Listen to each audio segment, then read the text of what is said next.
Hello' friends, মই বৰ্তমান আহি পালোঁ ভাৰতৰ একদম শ্ৰীনগৰৰ পৰা যিটো কন্যাকুমাৰী একদম ভাৰতৰ লাষ্ট যিটো ষ্টেচন, একদম লাষ্ট ষ্টেচন, সেই লাষ্ট ষ্টেচনত আহি পালোঁ। ইফালে আৰু ষ্টেচন নাই, এইটোৱে লাষ্ট, এইটোক কয় কন্যাকুমাৰী ষ্টেচন।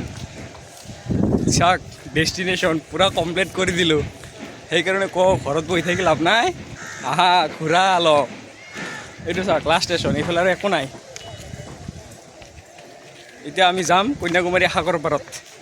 এইটো ষ্টেচনটো আছে, পিছফালত যিটো দেখা পাই আছে এইটোৱে সাগৰ। আমাৰ পূৰা আহি পালোঁ একদম নৰ্থ নহয় চাউথত, ইমান চাউথ ইফালে আৰু দেশে নাই, ইফালে আৰু দেশ নাই, ডাইৰেক্ট সাগৰ।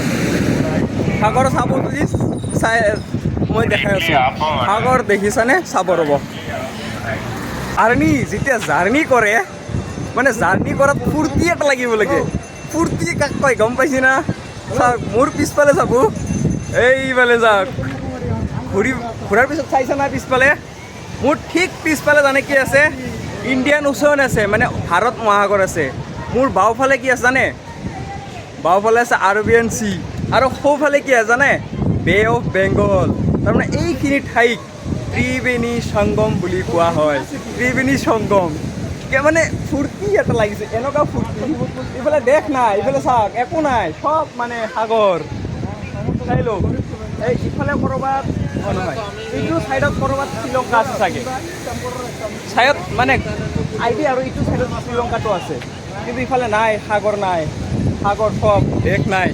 ফূৰ্তি, এইটো ফূৰ্তি মানে কি ক'ম আৰু, আমাৰ ভাৰতৰ একদম লাষ্ট চাউথত ইফালে কিমান মজা লাগিছে। একবাৰ কি ক'ম আপোনালোকক, কেনেকৈ বুজাম, সেইকাৰণে কৈছোঁ এই দোস্তিহঁত আহি যোৱা, সকলোৱে কৈছোঁ আহি যোৱা, সাগৰ চাই যোৱা, সাগৰ কেনে লাগে চাই যোৱা। আৰু বতাহটো চাবচোন, ইমান ধুনীয়া বতাহ দিছি, ইমান ৰ'দ, চাওক সূৰ্য দেৱতাৰ ইমান কিবা, তথাপিও আমাৰ কি ঠাণ্ডা লাগি আছে। আৰু এইফালে গা ধুব পাৰি, গাটোতো হ'বই লাগিব।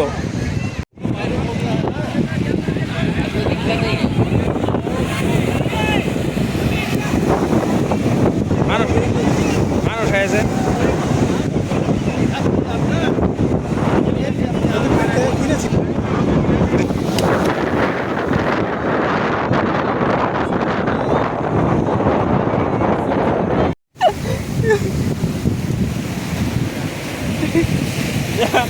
এই যাক ভিজাই দিছি পানী, অলপ হৈছিলোঁ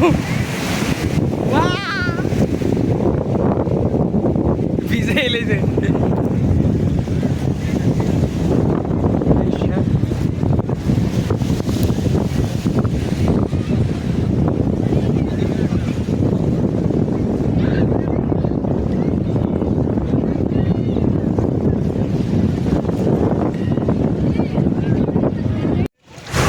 দোস্তিসকল, সাগৰত মানে গা ধোৱাৰ মজাই বেলেগ।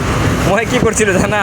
সাগৰত মানে অলপ, মই মানুহে কয় নিমখীয়া পানী, মই অলপ চেলকি হৈছিলোঁ হাতেৰে লৈ পেলাই, ইমান নিমখীয়া, বাপৰে বাপ, মানে ক'বই নালাগে, নিমখে নিমখ। আঞ্জা বনালে নিমখৰ দৰকাৰ নাই এইটো পানীৰে, কিন্তু বেয়া হ'ব দিয়কচোন। কিন্তু খাই চাইছোঁ, বঢ়িয়া। জীৱনৰ প্ৰথমবাৰ সাগৰত গা ধুই আছোঁ, প্ৰথমবাৰ। সাগৰৰ ঢৌখিনি চাওক না। এতিয়া গাটো ধুই পেলাই আমি এটা ঠাইত যাম, সেইটো হ'ল Vivekananda memorial, rock memorial. Hello' দোস্তসকল, এতিয়া গা চা ধুই ল'লোঁ সাগৰৰ পৰা কন্যাকুমাৰী।